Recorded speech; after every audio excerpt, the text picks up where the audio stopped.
Hey YouTube, it's your boy Widgie here, coming at you with some more Age of Empires 3 Definitive Edition. And in this video, I'm kind of just going to showcase how important and essential a timing attack can be. And this is actually a game that I played, so it's kind of interesting. Normally, I do cast high level games, but you've got your boy here playing against an Ottoman opponent called, we're going to call him, I don't know, Myongpa, but we'll say Hong. So Hong here, or Mong, no, not Mong, Hong. There we go. So Hong here is playing as the Ottomans on the north side of the map in the pink, and you have myself, your boy Widgie, playing as the Indians on the south side of the map. So I've been playing India a little bit more on the ladder, quite a little bit more in my spare time. I haven't really been streaming a lot, so apologies for that. I have been pretty darn busy, but this one I was actually playing a LAN party with some friends from school. We actually all went over to one of our houses and we just sort of just nerded out, played board games, video games for a couple of days really. So that was pretty damn awesome. So you can see here, opening up with India, putting 5 on wood. Yeah, we're not going to go too in-depth about what kind of build order I'm doing here. We're going to focus more around as we get into Age 2 and we look a little bit more at timing and when to time things effectively, especially when you're on the back foot. Okay, so especially when you're in a sticky position, when you're probably at a slight disadvantage, enemy is potentially pushing you, and you've really got to make a really quick decision and a quick timing attack to really just really put your opponent at their worst position, because, always think about this. You always have defender's advantage. Always think about it like that in pretty much all RTS games, especially Age of Empires games. You always have like a defender's advantage. So, they are at the disadvantage of pushing in. They don't know. They have no idea of full knowledge of your base, of what you're going to do, what kind of timing you're going to do. So use that to your advantage. And, sometimes it works, sometimes it doesn't. Sometimes you just don't have the mass. You don't have the massive units to overcome your opponent, and it's a GG, and you move on to the next game. But sometimes you can really do a full 180 on the game, and we're going to see some of that in action. So we do actually have somebody here who is a fan of the channel. So Hong, sorry that I'm calling you Hong. It's probably completely wrong. Hopefully you forgive me. And of course, let me know down in the comments below, guys, if you've got any advice around timing certain attacks and pops, especially pops. We say pops, it's like the home city shipment pops, getting a perfect pop of militiamen, home city shipment, all at the same time to really perfect that timing and crush your enemy. So if we have a look here, we do have these interesting berry bushes on here, which I actually, it wouldn't be Age of Empires without berries, indeed. I think these ones give you the same actual rate of food as normal berries, I believe. I'm not entirely sure though, don't quote me on that. Anyway, you can see that I am now ready to age up. I'm moving 3 vills out into kind of not really the middle of the map. This isn't an ideal position, by the way, ladies and gents. Probably, if you can, probably here is way better. But I was kind of stuck for time and I forgot to move my villagers out. I should have moved them out a little bit earlier, so we are going to be putting an agrofor on this little river passing here. I do quite like this map, it's quite nice. You can see here that I'm going to be grabbing 30 food in transition, and also I don't normally do the market transition.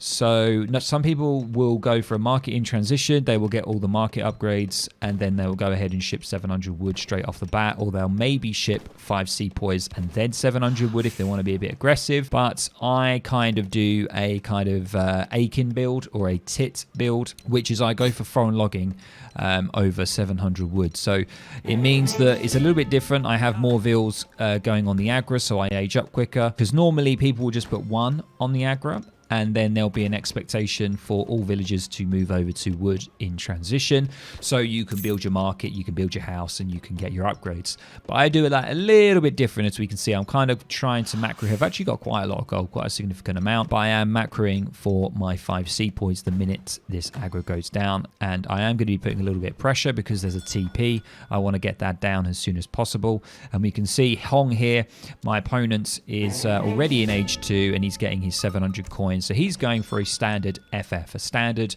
sort of naked fast fortress that you could do with the Ottomans. Very viable, 100% viable. This build order hasn't really changed. Even with a huge overhaul to the Ottomans, you can still do a good old naked FF. Trust me, guys.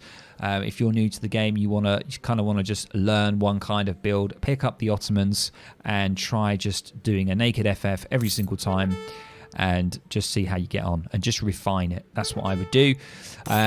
I really haven't done a naked FF that much with Ottomans, going to be honest with you guys. I just prefer more challenging civilizations.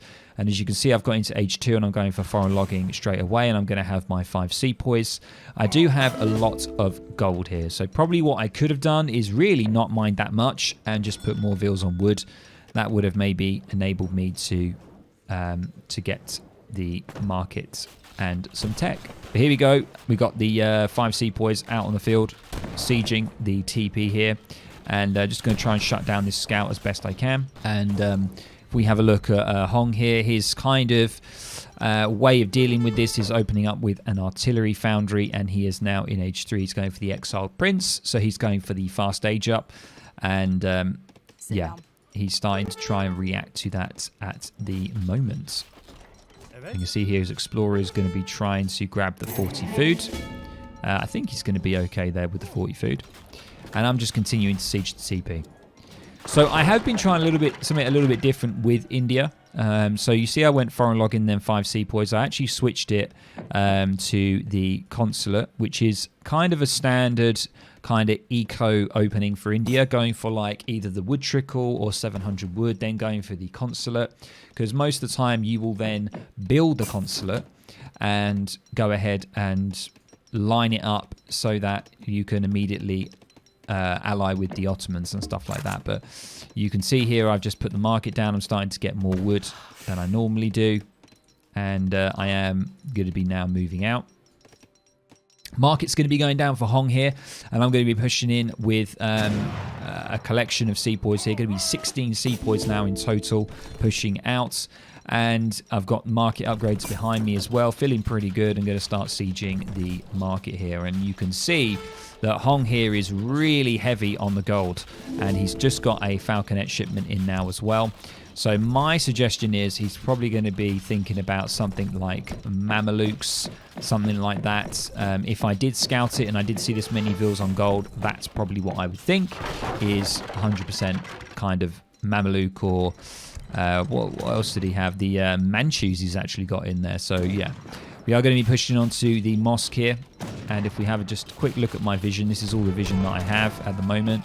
And I can see that he's got a falconet. So just going to back off here. He's got a few Abyss gunners and a couple of falconets. And I'm just going to quickly nab this treasure on the way out here. I'm going to grab myself 40 XP.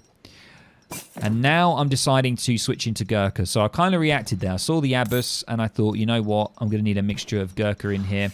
And then I immediately go for the sowers. And now I've gone for the Ottoman allies as well. And that's going to enable me to get some hussars out. And that's probably what I'm going to be going for.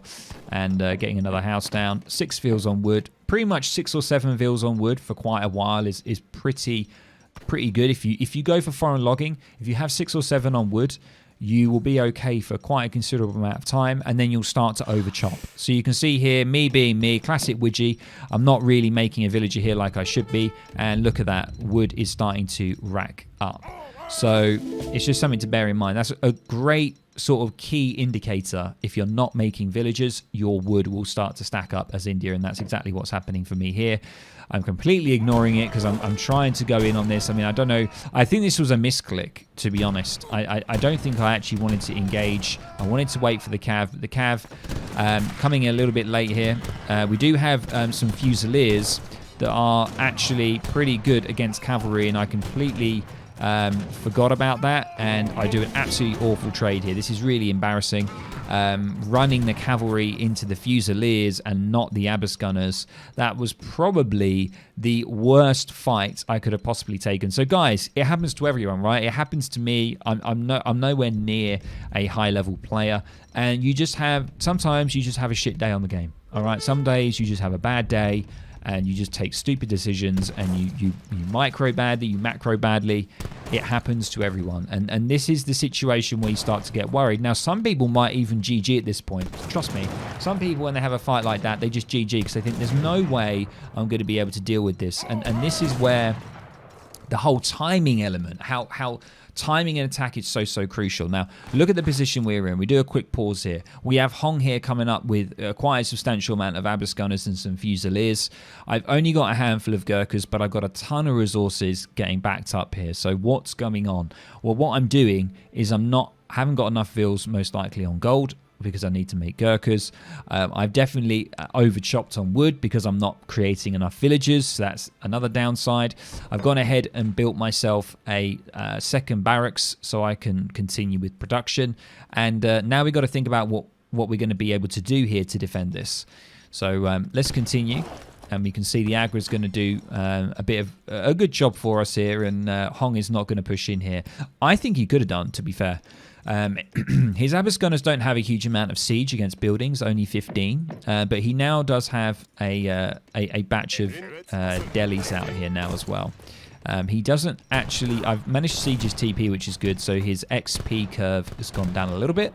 And now what I'm doing is I'm using the Tiger Claws. This is how to adapt, ladies and gents. This is how you get better as a player, is... In this kind of situation, this is why this card is so great for India. Having Tiger Claws is really underrated. You know, a lot of people say it's unnecessary, you don't need it. But when you're in a pinch, when you're in a situation like this, and you need a card like this, you need something that can really do well against infantry, this is definitely the card. And you can see here I had the correct amount of gold.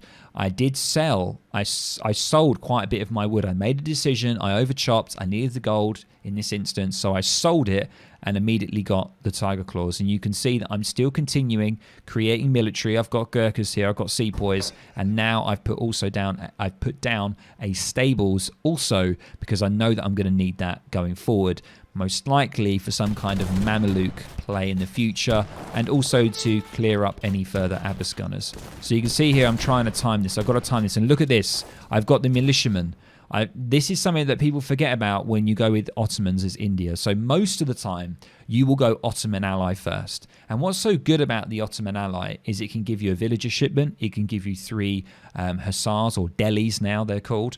And also, you have the option for a militiaman call as well. So you can call the militiaman. You can also tie that in with calling the same militiaman from your TC as well. So it's all of those things pop out all at once, and it's all about timing. You can see my timing here. It's a little bit off, but trust me, this is going to make a world of difference rather than just trying to push in with my Gurkhas right now or trying to just stay in my base. I've got a plan, and we're going to see how this goes here. The elephants here doing a good job trying to hold off the delis, stunning as well. And now I've actually popped my militiamen. Now the thing that I did really badly here, which I don't think was too bad in the end, but I stupidly somehow, I don't know how it happened, but somehow my garrison, my military garrison was supposed to be on the aggro fort, and it was back on my TC. So what happened is annoyingly my Ottoman militiamen here popped out of my town centre, same with my sentries. And I still don't know, that's been happening a few times, and I don't know why, because I always put it on here. I don't know how that happened. Kind of frustrating, but we're going to have to walk them to the front here, and their health is going to get a little bit lower here. But we're going to be going in, and these sentries here are going to try and do as much as they can. They do damage to cavalry here, and that's kind of fended off Hong here. He's had to go back a little bit. And what do we have? We have our Tiger Claws. So now is the time, and this is a grave error here. Grave error for Hong here. He pushes further in. And let's just have a quick look at his vision. He does know that there's Tiger Claws there, but he just did not anticipate the Tiger Claws. And this is the timing that I'm talking about. This is what's so essential with Age of Empires 3. I think more than other games, because you have the home city shipment, you have the militia pop, you have all of that stuff, it really means that timing is so crucial in trying to turn the tides of battle. And we're going to see that right now. Tiger Claws is going to get in. Remember, they've got 6 movement speed. They're definitely going to meet up with the Abyss Gunners. They're going to be doing as much as they can. And the Abyss Gunners not doing a bad job, but always making sure to move forward your troops as well as they shut them down. Move forward, apply pressure, and that's exactly what's happening. He's got a couple of Huss here, not too sure what they're doing, but we're going to be able to clear up these Abyss here, chop through them. The Tiger Claw's doing a great job. The hand attack is really fast as well, and they're going to be just making mincemeat of these Abyss Gunners here. As you can see, absolutely putting them down. And that is, look at that. Look how that swing has happened. Look at the score now. We're back. We're back where we were. Do you remember where we were when we had this fight here? We absolutely threw this fight. We threw the cav into the wrong units. It was just a complete mess. And then we've managed to get back into a decent, comfortable position, just all because of timing and understanding the civilization, understanding that we have the militiamen from the Ottoman consulate. We have 2 types of militiamen that we can call with India.